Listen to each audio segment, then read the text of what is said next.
नमस्कार, good morning. मैं doctor Sanjeev Kumar Singal again आपको BEd final lesson and criticism lesson plan के टॉपिक लेकर हाजिर हुआ हूँ। मैं बहुत दिनों बाद आज आपके लिए टॉपिक लेकर हाजिर हुआ हूँ और आप जल्दी ही दिशा निर्देश आने वाले हैं, तो आपको तैयार हो जाना चाहिए कि बीएड फाइनल लेसन का टॉपिक आप फाइनल डिसाइड कर लिए। और मैं बीएड फाइनल लेसन के नए नए लेटेस्ट टॉपिक लेकर हाजिर हुआ हूँ जो इस साल के लिए बहुत इंपॉर्टेंट है। और ये नए नए टॉपिक जब आप लोगे तो आपके डेफिनेटली ज्यादा से ज्यादा मार्क्स आएंगे। तो आप ये बीएड फाइनल लेसन के जो 16 जो बेस्ट टॉपिक है इस साल के करंट टॉपिक वो लेकर हाजिर हूं। साथ में 3 टीचिंग पॉइंट भी मैं आपको बताने वाला हूं। अब आप देखिए, पहला जो मेन इंपॉर्टेंट टॉपिक है वो है कोविड-19। नाम इसका कोविड-19 है, कोरोना वायरस डिजीज। सीओ का मतलब कोरोना, वीआई का मतलब वायरस, डी का मतलब डिजीज।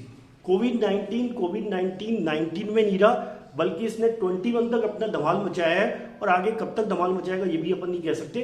तो कोरोना वायरस डिजीज का परिचय लोगे, कारण लोगे, कोरोना वायरस का जो कोविड-19 है इसके फैलने के क्या कारण है और इसका बचाव।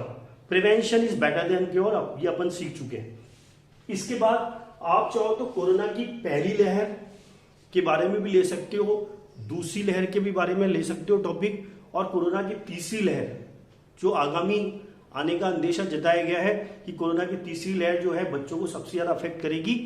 तो वो अब जो आने का साइन जो गवर्नमेंट बता रही है, तो अपन इस पे भी आप अपना टॉपिक ले सकते हैं। उसमें आप ध्यान रखना जितने भी टॉपिक है सब परिचय। सेकंड पॉइंट जो है वो टॉपिक के ऊपर डिपेंड करेगा। तीसरा पॉइंट महत्व, वो भी आप अपने टॉपिक के अकॉर्डिंग आप डिसाइड करेंगे, पर परिचय तो फर्स्ट बनता ही है टीचिंग पॉइंट।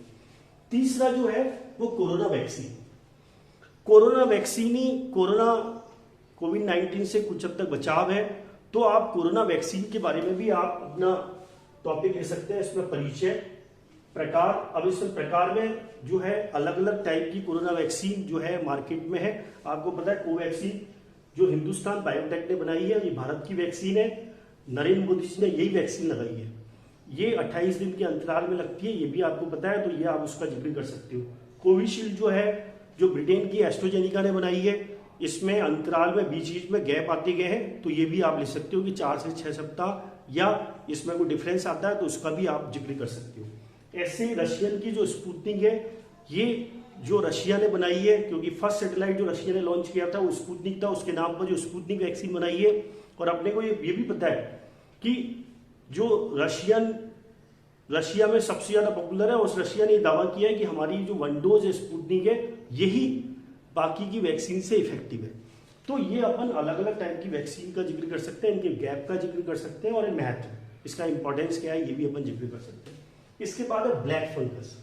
अब ये भी हाल में ब्लैक फंगस को भी महामारी घोषित किया, राजस्थान सरकार ने भी घोषित किया है कि जो कोरोना वायरस के होने के बाद, कोविड-19 होने के बाद, अब ये black fungus, white fungus, yellow fungus के भी केसेस आने लग गए हैं। और ये जनरली जो डायबिटिक पेशेंट है या स्टेरॉइड जालन लेने के कारण ये फंगस आ रहा है, तो ये भी एक खतरनाक है। तो आप स्पेशली ब्लैक फंगस का भी जिक्र कर सकते हो, परिचय ले सकते हो, कारण ले सकते हो, और इसका जो नुकसान है या बचाव है वो भी आप ले सकते हो। इसके बाद आइए, इसमें महत्व की जगह आप इसका बचाव लोगे वो ज्यादा बेटर है, क्योंकि इसका कोई महत्व तो है नहीं। इसके बाद आइए चिरंजीवी स्वास्थ्य बीमा योजना। राजस्थान सरकार के जो मुख्यमंत्री है श्रीमान अशोक गहलोत जी ने पहले निःशुल्क दवा योजना लॉन्च की थी, वो भी काफी पॉपुलर रही थी। ऐसी राजस्थान सरकार ने एक चिरंजीवी स्वास्थ्य बीमा योजना जो लॉन्च की है, इसने भी काफी धूम मचा रखी, धमाल मचा रखा है। इसमें इन्होंने जो राजस्थान सरकार ने कहा है कि इन्होंने लिस्ट भी पकड़ाई है कि जो निजी अस्पताल है, जो प्राइवेट हॉस्पिटल है, उसमें जाके कोई भी 5 लाख का, ये मई 2021 में लॉन्च की थी, और उसमें ये कहा था कि 5 लाख तक निःशुल्क इलाज जाके वहां आदमी करा सकता है। तो इसमें आप उसका जिक्र कर सकते हो, इसका परिचय दे सकते हो, और चिरंजीवी स्वास्थ्य बीमा योजना का आप बता सकते हो, इसकी प्रक्रिया बता सकते हो, कैसे इसका बीमा लिया जाएगा, कैसे रजिस्ट्रेशन किया जाएगा ऑनलाइन, और इसका महत्व तो काफी है ही। इसके बाद जो हम अगला लेंगे, आत्मनिर्भर भारत योजना। आत्मनिर्भर भारत स्कीम जो है वो केंद्र सरकार के, जो हमारे भारत सरकार के जो प्राइम मिनिस्टर है नरेंद्र मोदी जी ने लॉन्च किया है, और ये 12 मई 2020 को लॉन्च किया था, तो इसके बारे में भी आप जिक्र कर सकते हैं। इसके बाद आइए नेक्स्ट, इंदिरा रसोई योजना। ये भी राजस्थान सरकार ने के मुख्यमंत्री श्रीमान अशोक गहलोत जी ने एक बहुत बढ़िया स्कीम लॉन्च की, इंदिरा रसोई योजना, जो हमारे पूर्व प्रधानमंत्री श्रीमती इंदिरा गांधी के नाम पर लॉन्च की गई है। और ये इसमें जो माननीय मुख्यमंत्री जी अशोक गहलोत ने कहा है कि कोई भी भूखा ना सोए, ये उनका कॉन्सेप्ट है, ये उद्देश्य उन्होंने इंदिरा रसोई योजना लॉन्च की है और ये 20 अगस्त 2021 को लॉन्च की थी। और इसमें ये है कि 8 रुपए में जो पौष्टिक बढ़िया खाना जो गरीब लोगों को वितरित किया जाएगा। इस इंदिरा रसोई योजना में अभी आपको बता दूं कि जहाँ जहाँ जो हॉस्पिटल है, सरकारी हॉस्पिटल है, उसके बाद उसमें तो जो कोविड पेशेंट जो ट्रीटमेंट ले रहे थे उनके परिवार को तो ये निःशुल्क भोजन वितरित किया जा रहा था। तो ये इंदिरा रसोई योजना भी एक बहुत अच्छा टॉपिक है और ये भी आप ले सकते हैं। एक आरोग्य सेतु ऐप जो मोबाइल पे केंद्र सरकार ने एक आरोग्य सेतु ऐप लॉन्च किया था। इसके पीछे जो आरोग्य सेतु ऐप जो लॉन्च किया था, इसका मेन पर्पज था कॉन्टैक्ट ट्रेसिंग है। कोरोना वायरस के खतरे और जोखिम का आकलन करने के लिए भारत सरकार ने ये कहा था कि आरोग्य सेतु ऐप हर एक को डाउनलोड करना जरूरी है, स्पेशली कोरोना वायरस पेशेंट जो आइसोलेशन में उनकी पूरा उनका ट्रेस कर सके कि वो कहीं 14 दिन घर में रह रहे हैं कि बाहर घूम रहे हैं और बाहर फैला रहे हैं कि नहीं फैला रहे। तो सरकार को ये पता करने के लिए कि ये पूरे तरीके से आइसोलेशन में है कि नहीं है, और आरोग्य सेतु ऐप ये सरकार ने जितने भी सरकारी अधिकारी हैं, जो सरकार के कर्मचारी हैं, उनके लिए तो उन्होंने कंपलसरी कर दिया था कि आपको आरोग्य सेतु ऐप डाउनलोड करना जरूरी है। और टाइम पे आप अपना भी उसमें दे सकते हो कि आपको जो जो सिम्टम्स हैं आप उसका भी पता लगा सकते हैं, और आप पूरे देश की और विदेश की खबर भी उसमें आरोग्य सेतु ऐप में आती है। इसके बाद ऑनलाइन क्लासेस ने आपको पता है कि जिस मोबाइल और टीवी के लिए बच्चे को मना करते थे, उस मोबाइल और टीवी ने ही पूरा स्कूल, विद्यालय, महाविद्यालय, यूनिवर्सिटी संभाल ली। और आगे कब तक वो संभालेगा तो ये भी अपन नहीं कह सकते। ऑनलाइन क्लासेस का बड़ा जोर रहा, तो ये आप ऑनलाइन क्लासेस के बारे में भी आप ले सकते हैं। उसमें कौन कौन से ऐप काम में लिए गए, जूम ऐप, गूगल मीट, तो उस पर भी आप उसके बारे में भी जिक्र कर सकते हैं। तो ये भी आप टॉपिक है। सोशल मीडिया, इस दौरान क्योंकि सारे लोग घरों में ही थे लॉकडाउन के दौरान, तो डिजिटल मीडिया जो सोशल मीडिया ने बहुत धमाल मचा दिया, तो आप इसका परिचय, प्रकार और महत्व भी ले सकते हैं।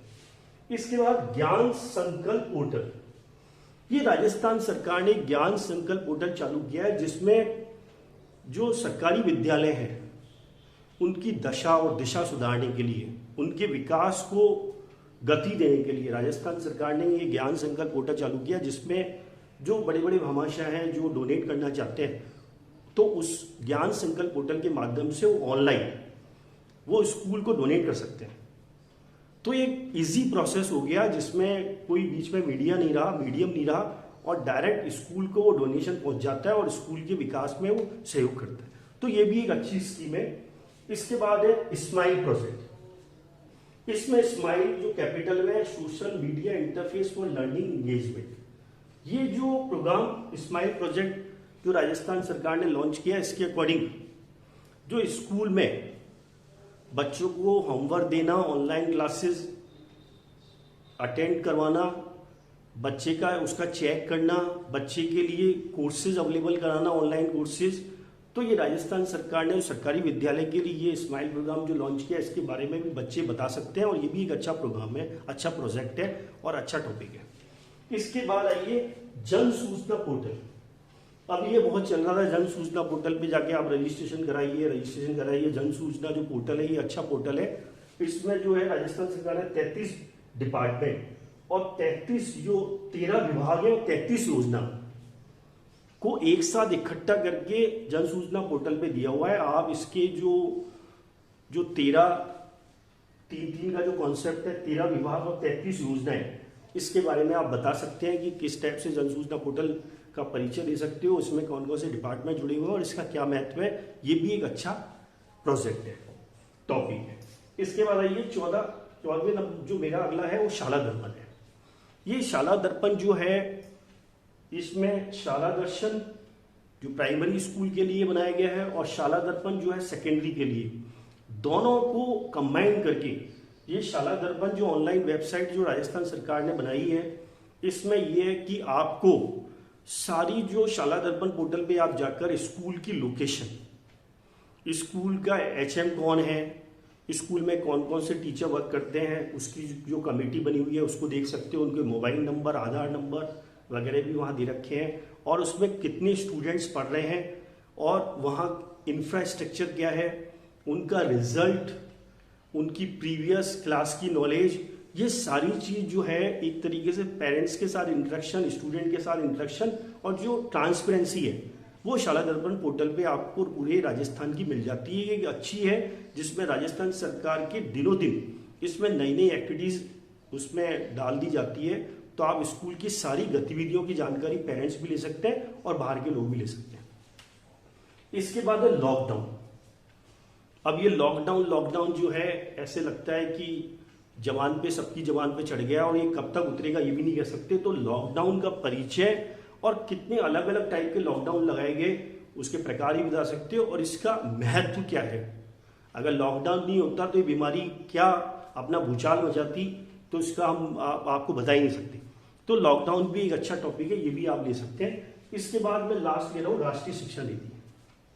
जो राष्ट्रीय शिक्षा नीति जो है जो लॉन्च की गई, आपको बता दूं 1986 के बाद 34 साल बाद ये 29 जुलाई 2020 को इसको अप्रूव किया गया। और ये राष्ट्रीय शिक्षा नीति में इसका परिचय, इसके उद्देश्य और इसका महत्व ये आप ले सकते हैं। ये भी अच्छा टॉपिक है। तो मैं आपको ये कहना चाह रहा हूँ फाइनली कि आप अपना टॉपिक डिसाइड कर लीजिए और 3 टीचिंग पॉइंट डिसाइड कर लीजिए और इसका जो भी आपको चार्ट, मॉडल, कोलाज आपको जो बनाना है वो भी तैयार रखिए, क्योंकि जल्दी ही आपके बीएड फाइनल लेसन या क्रिटिसिज्म लेसन प्लान जिस भी कॉलेज में होने वाला है वो जल्दी होने वाला है। तो मेरे जो लेटेस्ट टॉपिक है आपको हेल्प करेंगे और आप बिल्कुल जुड़ जाइए और आपको ये डेफिनेटली ये इंटरेस्टिंग टॉपिक है। सामने वाले जो एक्सटर्नल एग्जामिनर आएगा उसको भी प्रभावित करेंगे, क्योंकि काफ़ी कॉलेज में पुराने टॉपिक लेते हैं। तो आप जो नया टॉपिक दोगे तो एक तरीके से एग्जामिनर को अट्रैक्ट करेगा और आपके मार्क्स ज़्यादा से ज़्यादा आएंगे। इसी शुभकामनाओं के साथ thank you very much, God bless you.